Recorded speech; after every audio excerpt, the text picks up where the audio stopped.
大家跟你们介绍一位好久不见的好朋友。说话啊。嗨，大家好。哦，是谁？祝我亲爱的袋鼠姐姐20岁生日快乐！求生欲好强哦！是什么时候？是什么时候？今天还有2个小时结束。真的假的？对。谁准你在我们节目公然的？因为我什么都不怕，就怕我女朋友听节目。所以你今天没有去陪她过生日？我努力上班赚钱让她花。送什么花就是赚钱让她花。这个没有中没有中，这个没有中。谢谢大家。不知道大家，我下班了。太久没有来上节目了，不知道大家这么久没看到小鸡，结果我们发现竟然给了一个这么烂笑话，不知道大家感觉怎么样啊？说不定你觉得烂，听众觉得很棒啊！真的？对啊，你听众品味很高的，不像你们。我们听众还有留言说，以为那个小灿是你。那一集我没听。因为上还没有1个礼拜了，还没一个，对，我还没结婚啊，我还没结婚生小孩啦。对，不是你，不是我，说不定资料造个假而已啊。那我想问，你有玩过类似的交友软体之类的吗？听的啊，我就说就是视讯，然后打手枪那边没有你都没有，你没有网爱过被骗？你没有网爱过被骗？没有啊，袋鼠姐姐在听呢。没有，真的没有，真的假的？都是我骗人家。对不起，又没中，没中，你看看，除非你讲得出来你骗了什么，我们才。袋鼠姐姐不算吗？袋鼠姐姐是吧？二姐是什么？你们那个是我被骗还是他被骗？你们那是互相伤害啊！我不好意思这么说啦。那时候他还没那么壮啊。你可以这样说人家。我是说他壮不怎么了吗？壮。对啊，你们是胖嘛？可以。对啊，你觉得壮就是壮。对啊，好了，我们很久没有找小鸡来节目了。初次来到贵宝地录音哦。对，我换新录音室第一次来。对啊，是不是我1年没有来录了？好像有。上次你来录是来干嘛？律师啊。那个 Fuji Rock 啦，Fuji Rock 的那个。今年可惜没有买到 Fuji Rock 票。你差点又要再去了，是不是？1年了呢，对啊，1年了，Fuji Rock 1年也1年。重点是那个票到现在还在 iPhone 里面，还没领。不是，你现在去领还会有吗？不知道啊，不能领啦。如果我们领不到的话，我再去那个消基会。他后来没有下文了，就没了。没了，就这样结束了。你就是始作俑者，抢什么陈奕迅？他说什么先买再退啊？你知道什么？你们最近有没有发现有一个东西很火红？什么？那个角头啊，大桥头啊，大桥头盐山夜市。那 Michael 哥啊，Michael 哥在这个翠上面啊，现在掀起一波风波啊，腥风血雨啊！对，我们却边一脸茫然的看着我没有看角头啊，你不是啊，就是 Michael 哥他在角头是一部电影，你知道吗？我知道啊，对 ，Michael 哥是王阳明角头里面的一个角色对，然后王阳明饰演的就是那个 DZ Diesel 的老公，对，他饰演的，然后跟大家科普一下哈。王阳明家里不是做阳明海运的哦。对，很多人以为是，很多人真的以为那是阳明大学的吗？不是，那是阳明山是他的吗？阳明山是他的吗？哇，那这是家里有矿哇，那他家里有温泉，那他要姓蒋才对。那你说 Michael 哥发生什么事？因为 Michael 哥啊，他最近啊，在他的首映会结束的时候，有一个听众啊。向他手伸了一个，因为最近很喜欢，我不知道你知不知道，最近很喜欢，粉丝都会在台下跟他的偶像合比爱心，一人比一半，合比爱心，对，或者是他们会有那个什么空气签名。你知道吗？我不知道，就是最近很多人都会有流行说，比如说你看到你的偶像，然后叫他签名，他就会空气签名，要签在空中，然后送给你这样。哇塞，对不对？对。然后最近很流行这个，就是合比爱心嘛。我先讲一个，就我上次啊去球场的时候，就是啦啦队，刚好他们那天没有比赛。哎呦，他们没有比赛，他们就从那个舞台前面这样，他们坐前面，他们就走出来，因为我坐比较后面，然后我们就看了他一下。然后就说：“啦啦队！”我朋友就在旁边跟我说：“你把手伸去，我帮你录，你把手伸去比爱心。”我就回了他：“我不做娘炮的动作。”哎，哦，Michael 哥的名言是不就是是？这样子出来我瞬间啊，你瞬间对，觉得我跟王阳明是一个等级的。那你手上有带 AP 表吗？哎，但我很想，但我很想做，我为什么不做这个动作呢？是因为我发现我在那个当下，反应不过来，你没办法承受他不跟你合比的，我不知道为什么，就是我好难把那个手伸出去，羞耻感就觉得有点而且因为我跟你们讲，那个啦啦队从我旁边大概走了4-5次，他不知道为什么他频尿还是怎么样，一直跑去上厕所，他在等你。跟他比爱心，那你有觉得，如果你真的比的话，他就会对你比爱心吗？他们一定会比，因为前面的人比，他就跟他比哦。但是你迟迟跨不出来你那一步，他真的他就没办法承受他比别人逊的。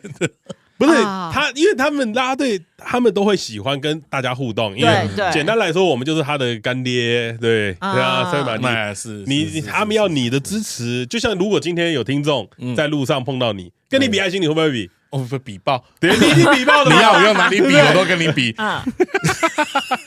脸颊爱心啊，脸颊爱心啊，脸颊爱心也可以。我以为，然后接小鸡来，有点不一样的东西啊。可以，那他现在分析，所以没有接话接上去。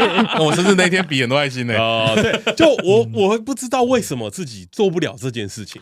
是不是觉得有点不好意思？这么多人来看，然后自己又有一个很阳刚的形象，所以你没办法比那个爱心。对，去面对。我后来在想看，你问我想不想比，我当然想啊。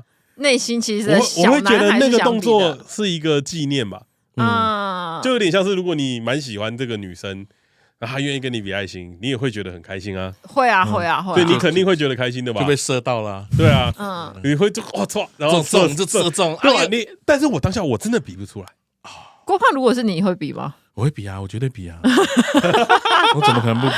因为你本身比较没有所谓的那个羞耻感，不是羞耻感，道德感，不是啦，面子啊，面子，对，形象。为什么会有这个？你觉得比爱心是一个什么样的动作？比爱心是一个服务粉丝的动作。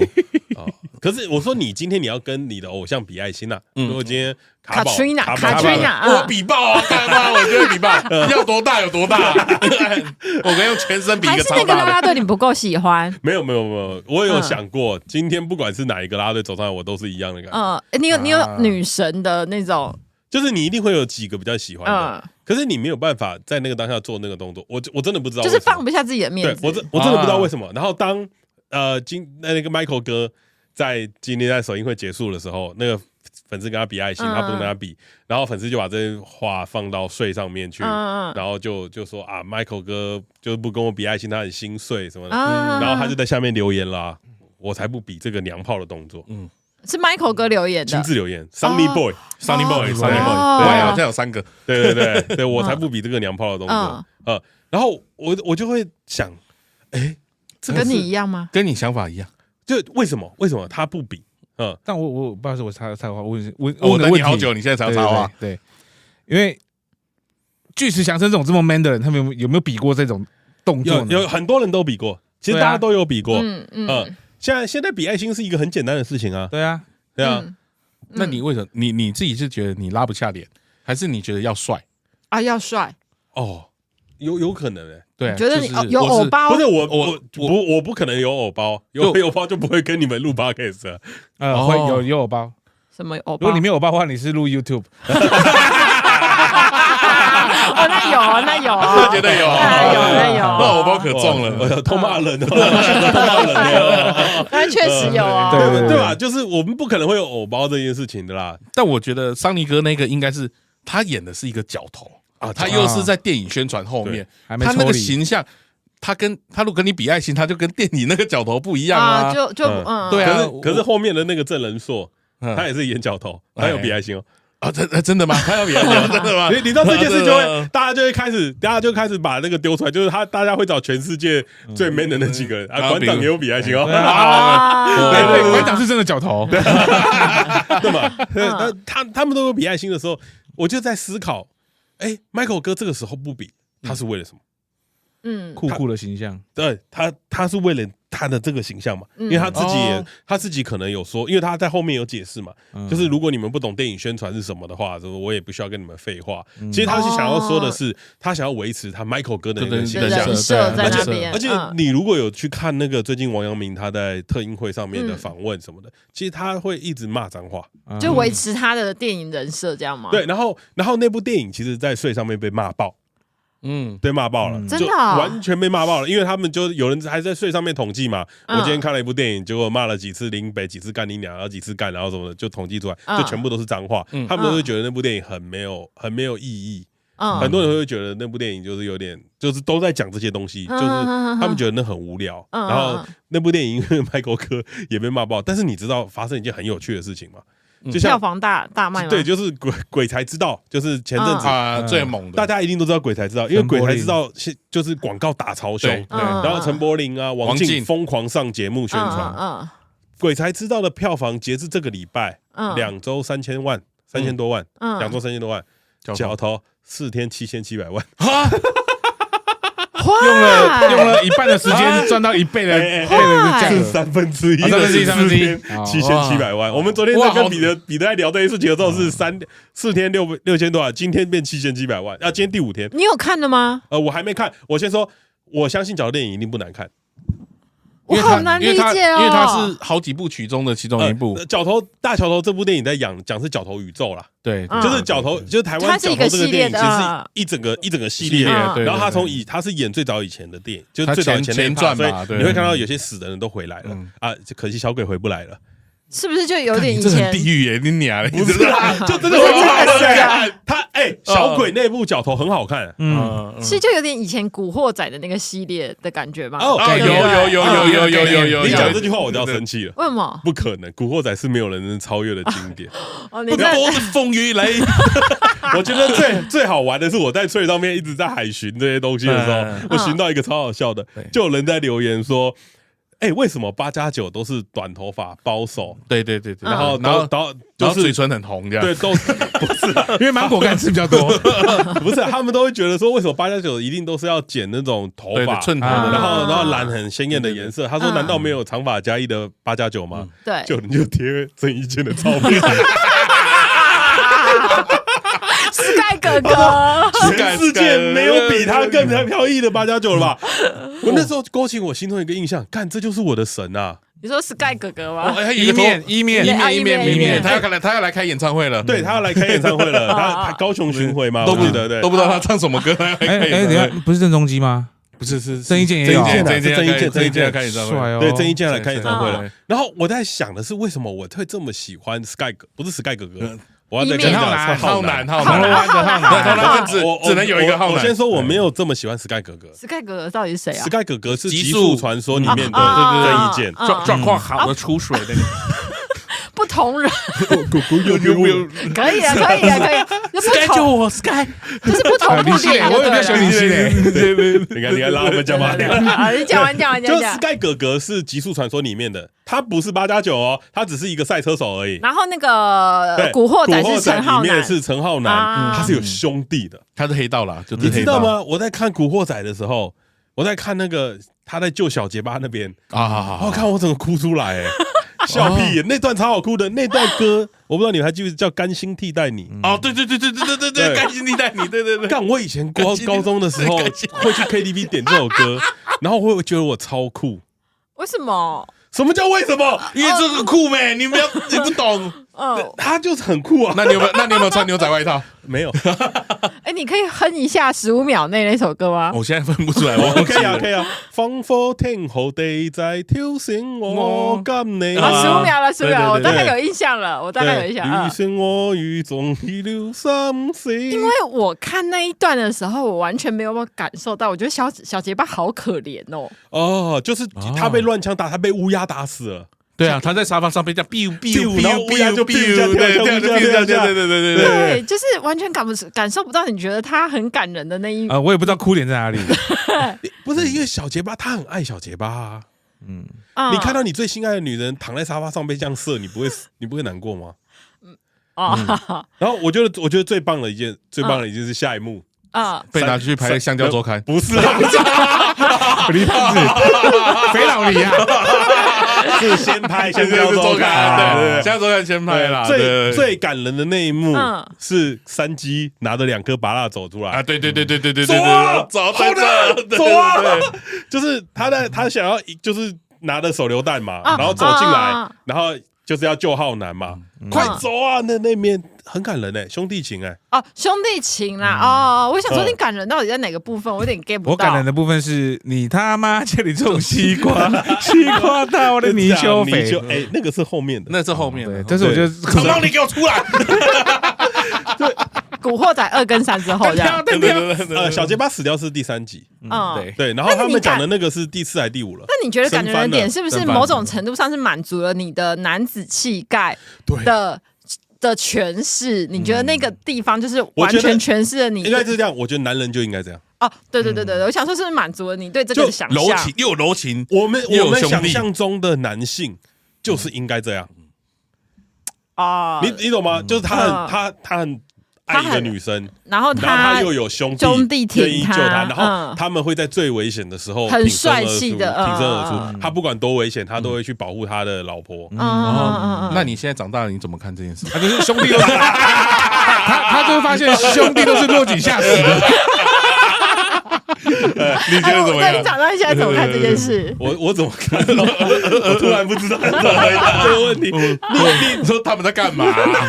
就如果你要以一个不赶快去工作，怎么可能有这种事情？你刚刚就给我坐在那边拿手榴弹戳他脚。你让他讲完他的那个，就你会觉得很荒谬啊？为什么你的老婆会躺在沙发被人家开枪啊？对啊，对吧？这很奇怪的事情嘛。对，然后这个东西就是一定要在一些很边缘的状况才会发生边缘对，社会比较边缘的。然后你不会觉得，就像你的生活，如果你今天你在这个社会上面，你生活的很无趣，你就是一般人。但是你有一些不一样的东西，也就是比较边缘一点，比如说很非社会化一点，像是混帮派。我知道，俗称在说你在江湖啦。在江湖，在江湖，你的感觉会比较不一样嘛。然后其实《古惑仔》里面有讲到，有一集有讲到，就是他陪那个他的朋友去吃饭，他陪小结巴朋友去吃饭，然后他问他说：“你的朋友在做什么的？”对，我在做补习班老师。对，没错。然后他那时候不敢讲他是黑社会，就是开不了口。因为当然啦，因为良家妇女嘛，就是他不希望他知道他是黑社会嘛。他也在意他在他爱的人的朋友面前的形象是什么。其实他那个有点什么，我觉得最帅是什么？身不由己。因为他不知道他自己为什么要，就他没办法，他没有选择。古惑仔拍的是这个。他们在兄弟是没有选择的，他很多时候你只能这样做，你只能这样做，他也只会这样做，他一辈子都做兄弟。你现在要他出来干嘛，他也不会。我觉得那个故事跟角头是有点类似吧，所以我觉得角头为什么会卖，其实他就是在卖这个情怀啊。因为身边总会有过这样子的朋友啦，对嘛？可是今天为什么今天他被讲娘炮，他讲了一句我不做这个娘炮的动作，就会被现在的社会很多人在挞伐呢？大家就会在觉得说娘炮是一个歧视的字眼，对不对？他们会觉得说你其实不应该，社会上不应该有很多霸凌的那个东西在里面。可是我有一个想法，我觉得很怪就是如果你觉得娘炮是一个羞辱性的字眼，对，可是如果他讲娘炮，但他只是一个形容词，但他不会真的去霸凌那些人呢？因为事实上他不可能会去霸凌那些人，对吧？他是一个他已经是一个出道的艺人了，对，他怎么可能会去霸凌这些人呢？但有再更温婉一点的说法吗？可是我觉得他的角色形象，他就是会讲这种话的人啊。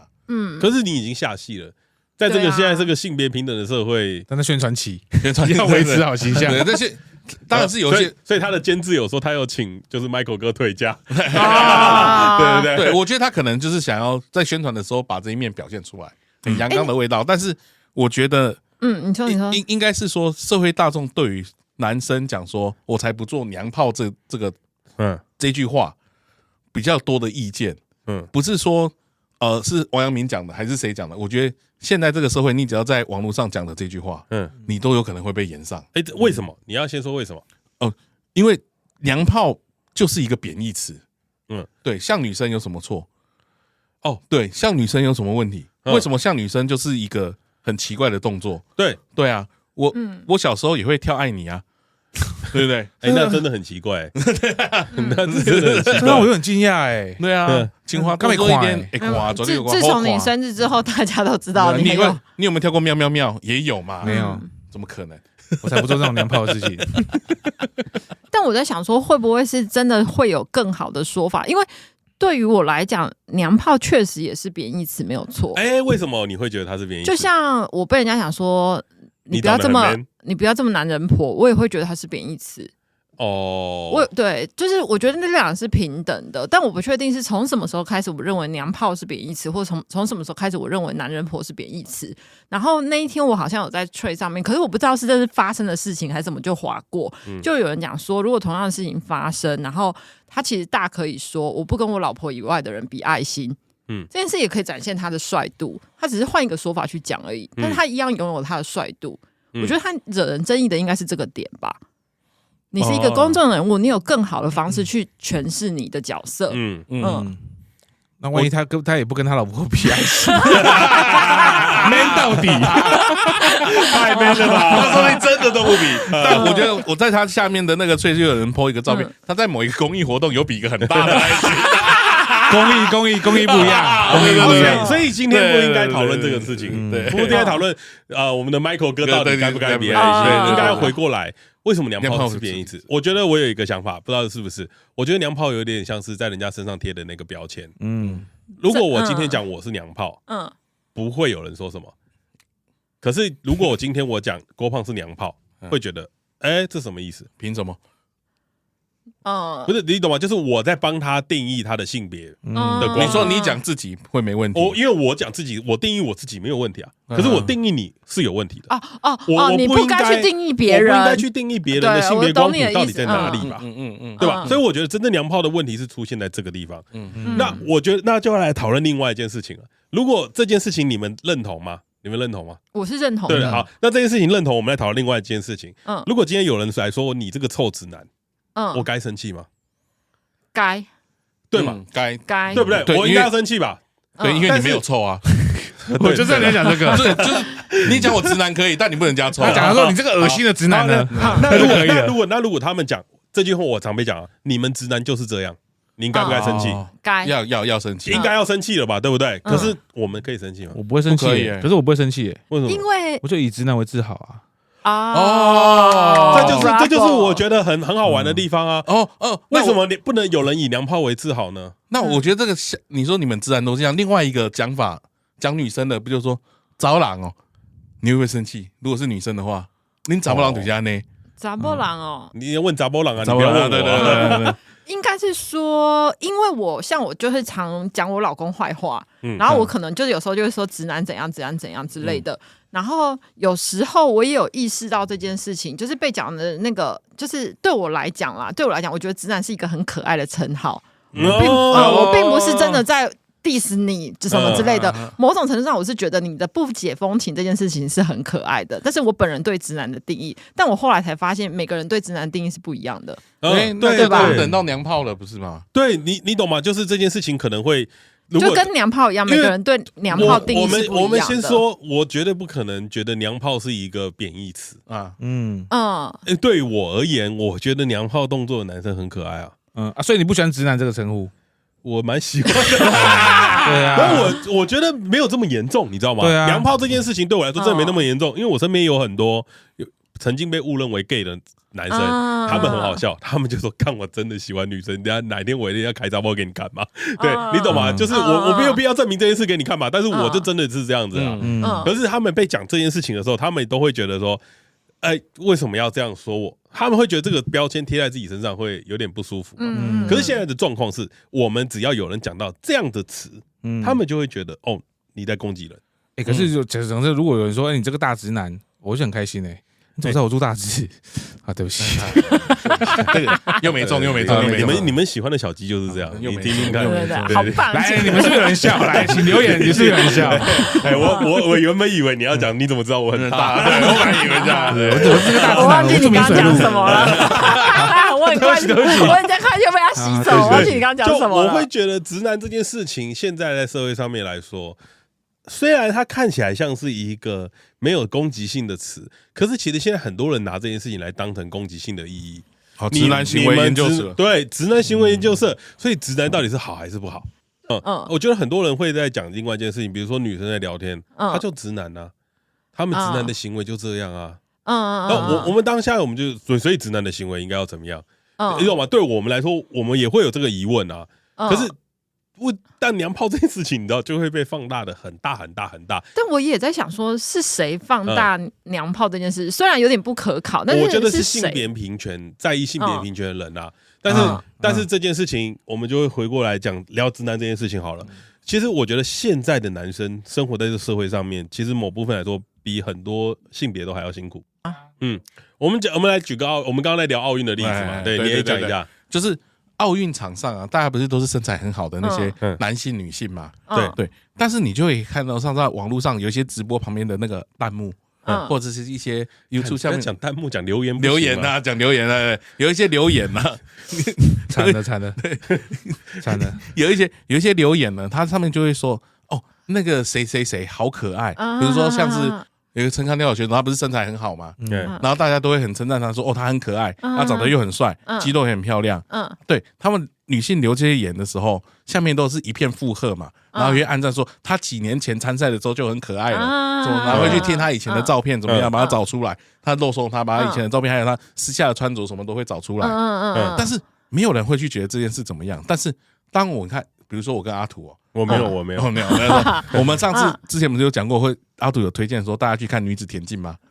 对啊，那个如果我开放留言的话，下面留言应该是都在想说好色哦，肖迪哥，你到底想看什么？对不对？想看跑步啊什么了吗？对，我觉得那个情况就会反过来了。你们看体操的话，下面留言的话，如果是女生留说什么这个身材好好啊什么之类的就没有问题。我觉得留讲一件事情好了，就是看棒球的时候常常会发现那个导播很会照，他有些女生会穿的很大，比如说你看篮球也会，然后在旁边留言会留什么大胸，大胸，你们看到的时候你们会感觉怎么样？看到会感觉怎么样？会不会觉得蛮变态的？要看会，实话说，我觉得会。就比如说，就是看起来奶很大什么之类的，没有，他就只会打一个字大。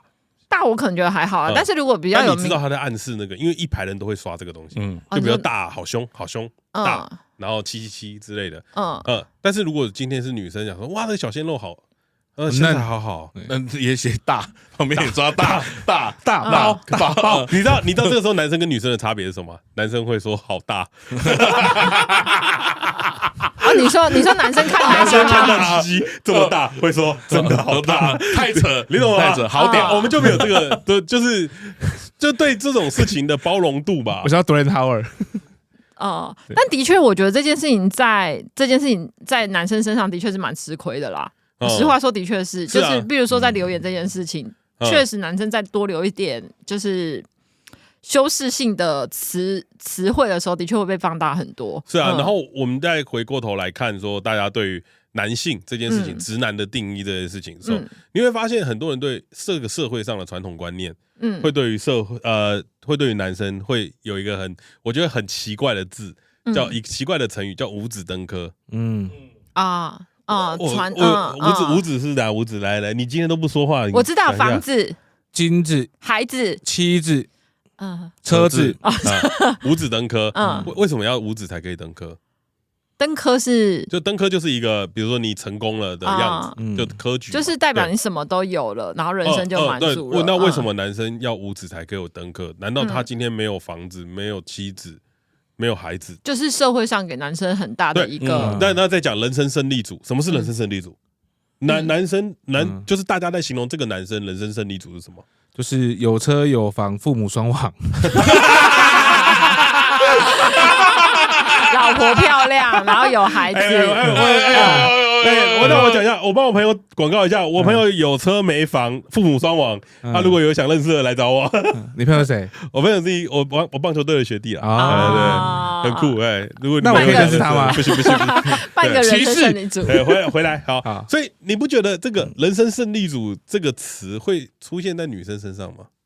会啊，很少。女性的人生胜利组，我想听听看你对于女生胜利一样啊，一样啊，就是自己的职场就是工作成功啊，然后有美满的婚姻啊，有小孩啊，真的是要美满的婚姻，你们才会觉得人生胜利组嘛。很多现代女性都不会觉得我一定要结婚啊，对，就是每个人价值不一样。我是啊，就是我觉得美满的婚姻这件事，我有一件事情想要跟大家报告一下，就是我结婚了，是不是？我有恭喜！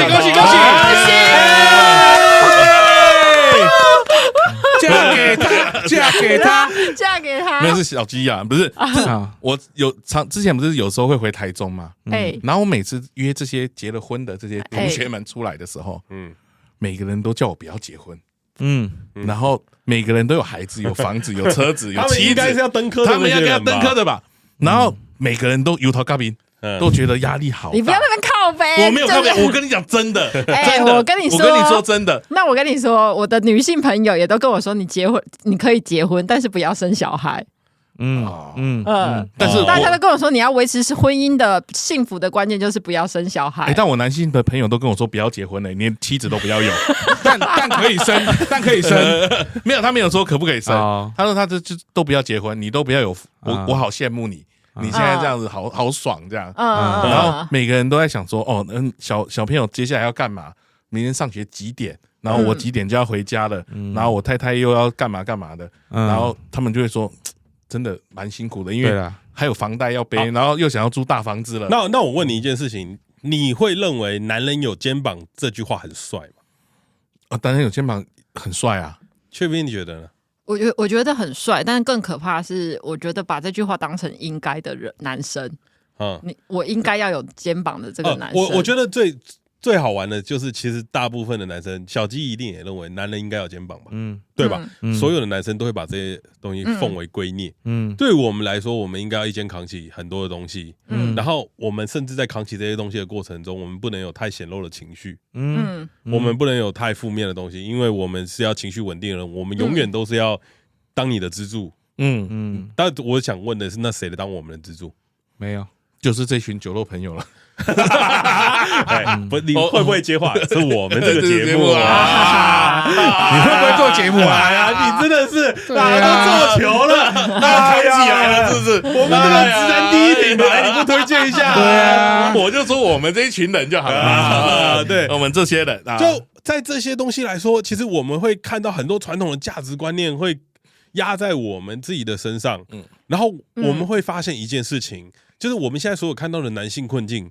其实全部的敌人都来自于父权主义，但我觉得人没办法，因为上一代就是这样子啊，但上一代也是这样子啊。我看我爷爷也是这样子啊，我没有看到他有什么情绪，没什么抱怨，但是也是扛起一个家的经济。某种程度上会不会来自于你们自己对自己的期许，而不是你身边的人对你的期许？我觉得是不对，我觉得是这个社会对我们的期许。我也是。如果只有身边人对我们的期许，不会是这样。我是说你自己对自己的期许啊。我觉得是。我跟你讲，男生不会对自己有这样的期许。什么意思？就男生不会有个期许叫做我要扛起一个家。不会，我会啊。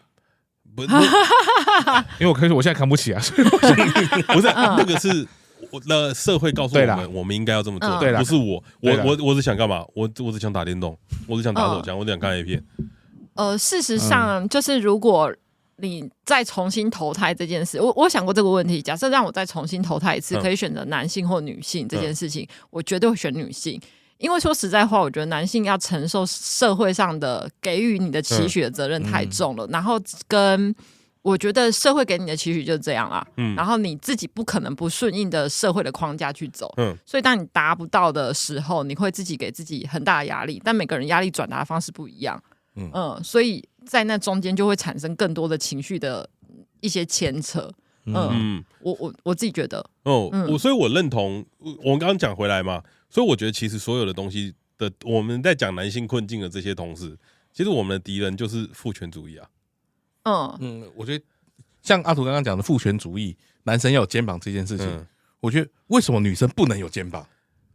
女生也可以有肩膀啊，对，女生也可以扛起一个家啊，对啊，为什么就是世俗就是要规范说，这个必须是男生要来做的事情，所以就是父权遗毒啊，这样之后男生会不会说是吃软饭啊？对，可是男生他可能也有做工作，只是他赚的没有女生多，没错，对啊，那就是会被看扁。你在讲你自己，对，我听出来了，对，我在讲为什么男生不能跳 K-pop？ 对，男生为什么不能跳 K-pop？ 为什么男生不能被说娘炮？男生为什么不能追星？男生为什么不能跳爱你？对，男生应该要都可以才对啊。所以我觉得这才回到最后，这才是性别平权真正的意义吧。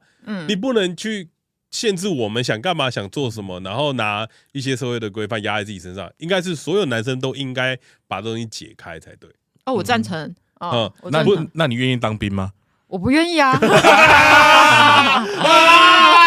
然我为什么要投胎当女生？那你愿意怀孕生小孩吗？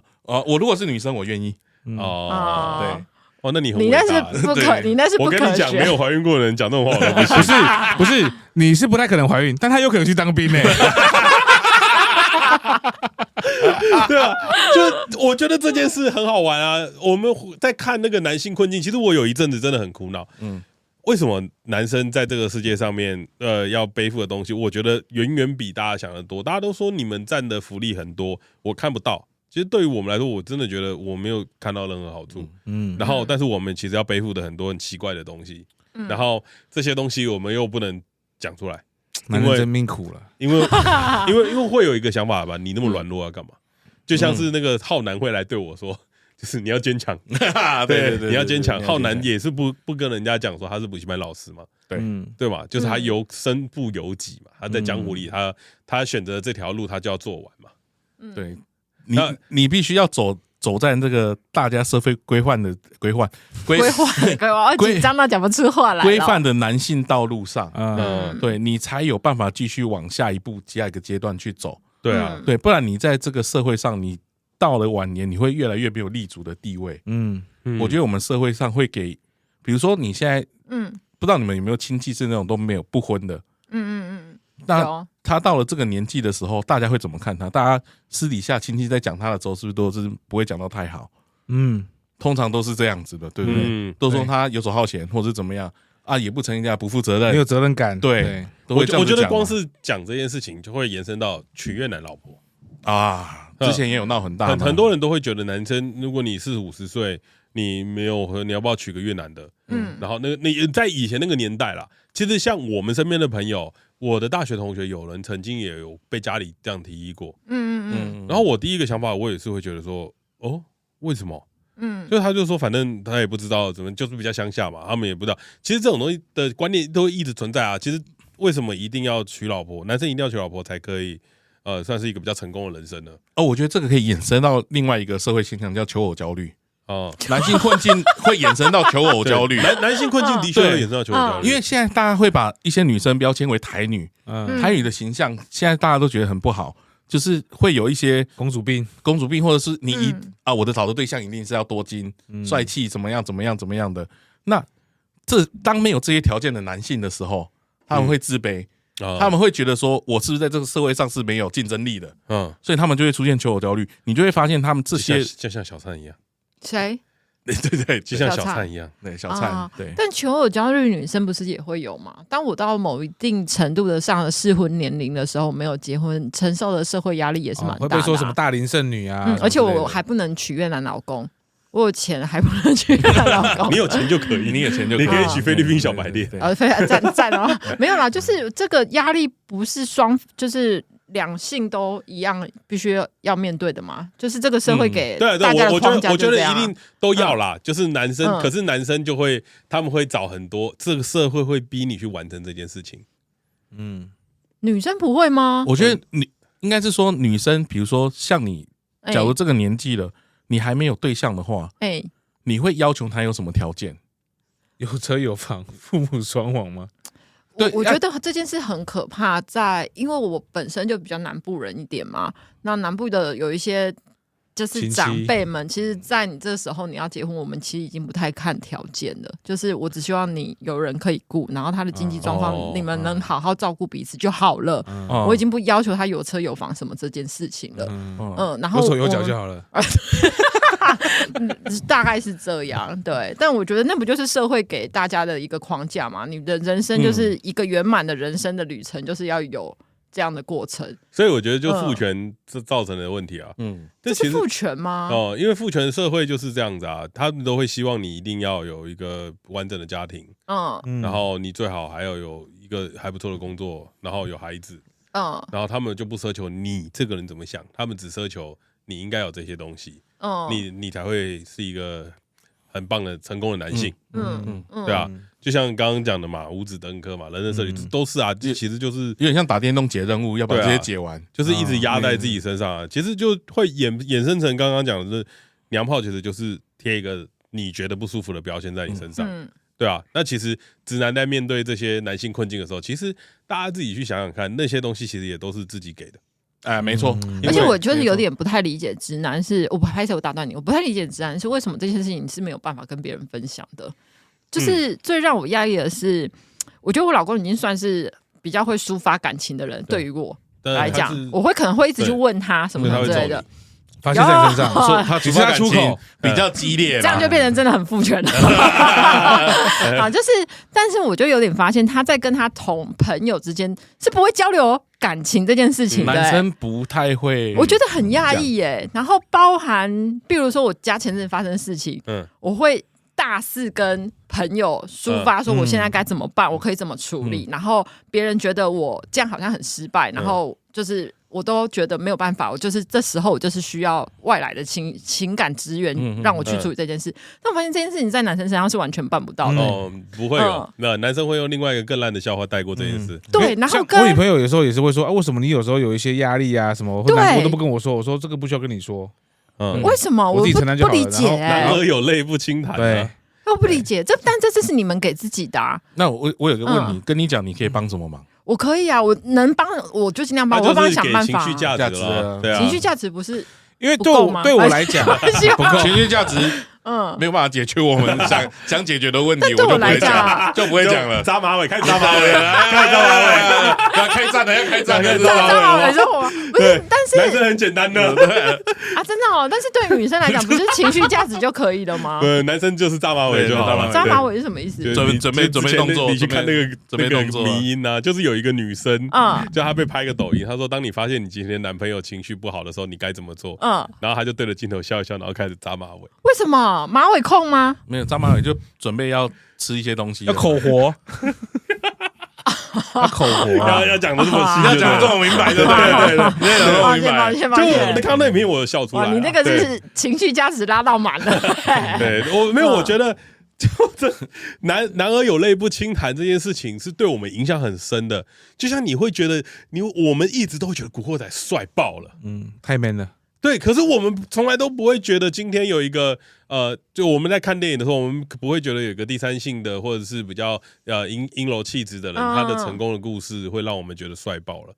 就不会，我也不知道为什么，可能就是从小以来，我们爸爸妈妈就是男性崇拜啊，男性崇拜，其实就父权遗毒啦，男性崇拜，对，就这件事情就会变成这样子。但我问你们哦，就如果现在让你们开始改变这做法，你做得出来吗？因为我觉得这件事情最可怕的是，像我们都蛮熟的，但有时候我会发现，我在跟你讲，比如说我在跟阿图讲说谁发生什么事情的时候。郭胖是完全不知道这件事情的，但是你可能假设阿土跟郭胖交情可能还比我熟，但有时候是我可能会主动去问你一些你发生什么事情什么什么的，你才会跟我说。但我在讲的时候，我发现，干你的最好的那个朋友其实是不知道的。我觉得很有趣的是，当你男生感情发生问题的时候，通常不会跟男性朋友讲，会跟女性朋友讲，不是因为男生。感情如果发生问题的话，如果你跟男性讲，只会得到一个结果啊，切开鬼气啦，就这样而已，通常都这样子。不是跟男性讲会发生另外一件事情，我去找带你去找别的，带你去占酒店嘛。那如果要你们从现在开始去，就是试着去抒发自己情感的话，你们觉得是有办法办到的吗？我觉得对我来说没办法，因为我如果当我自己一个人在很负面的时候，有负面情绪的时候，我跟我另外一半讲。那变成两个人一起负面啊？那为什么不要我自己一个人负面就好了？你超父权的，你为什么会觉得你另外一半没办法解决你的情绪？你觉得有个办法吗？而且为什么？戴叔姐姐听到了哈，戴姐姐听到了，戴姐姐她压力很大，压力很大。你头发有没有扎了？头发够扎马尾。因为如果让他开心，我就开心了。是我扎马尾。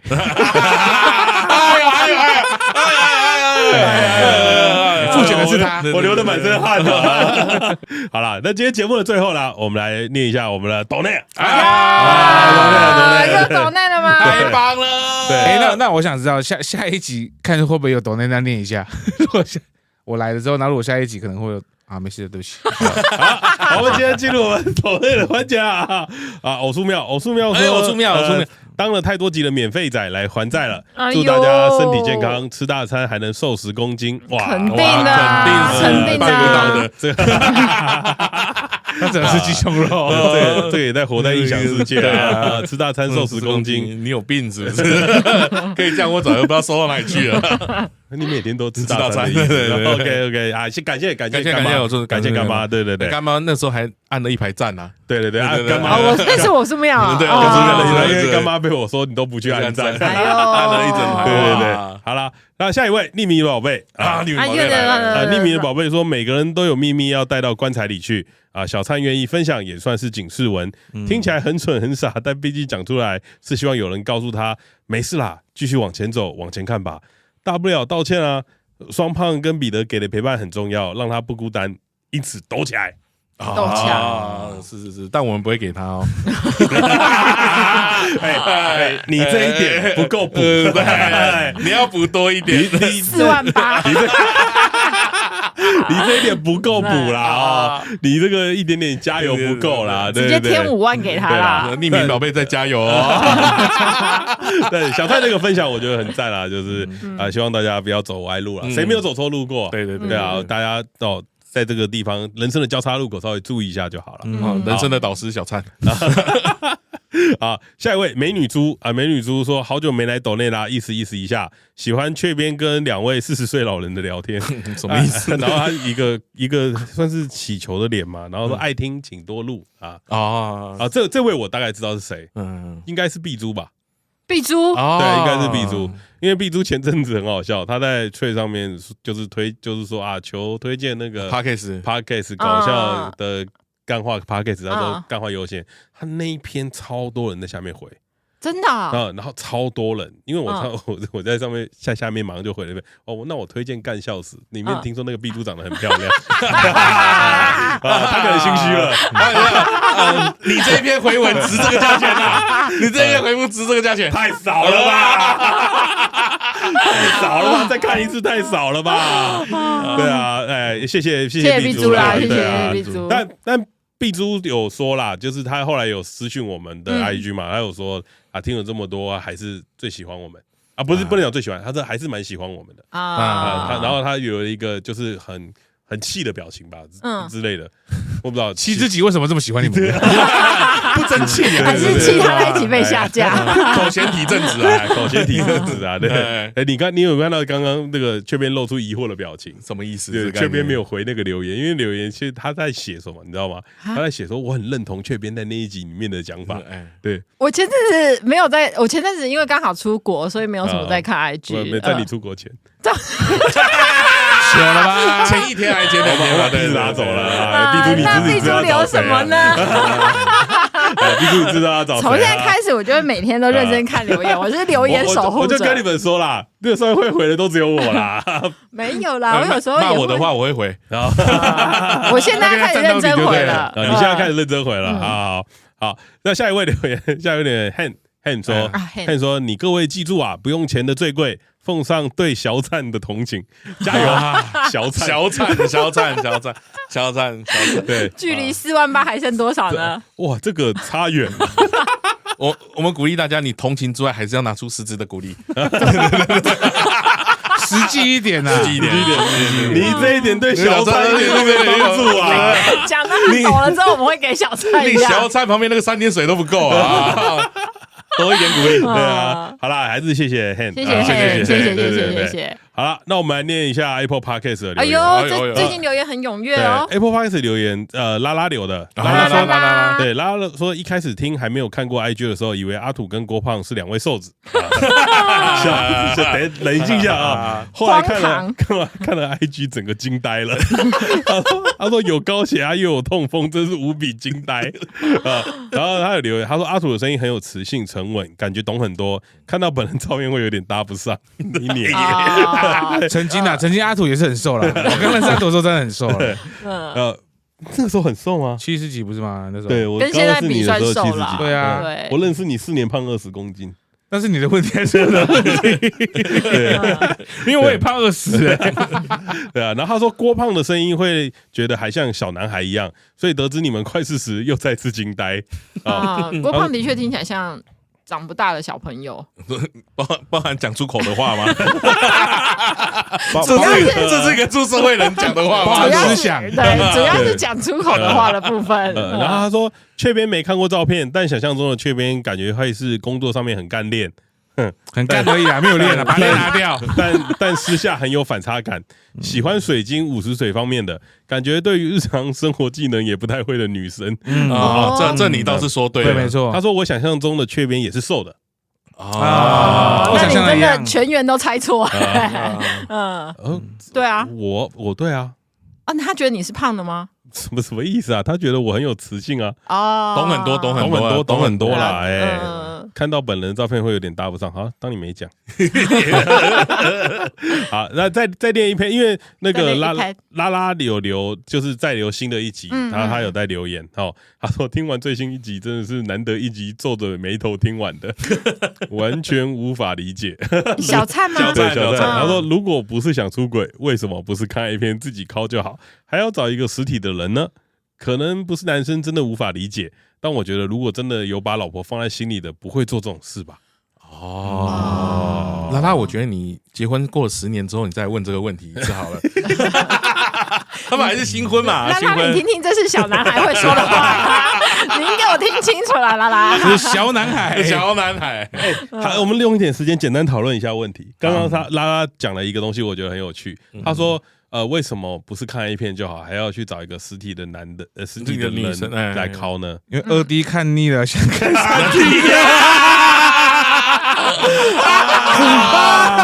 很合理。我觉得有一件事情是期待感，就我可以回这个东西，就是你看 A 片，你会知道它是有公式的，你看久了以后，你都会知道它要做什么，然后不新鲜了，因为每个东西都一样。但是那个是一个真的人，你不知道他会做什么。你会有期待感，好奇心，就是久的东西都会腻了，所以你会换个东西。对，那至于他有没有把他老婆放在心里，我觉得是有的啦，我觉得是有。我对小灿的了解，我对小灿的了解，对小灿的了解，他是把老婆放在心里供奉啊，对，是有的啦，是有的，我觉得是有的，就是一时糊涂啦。希望你老公不会一时糊涂。对，可以这样子。希望啦，对啊，真的希望啦，因为就是走错路了嘛。我们也都知道小三就是走错路了。对啊，记得不要汇钱就好，可以糊涂但不要汇钱。对。好啦，今天节目到这边，大家拜拜，拜拜。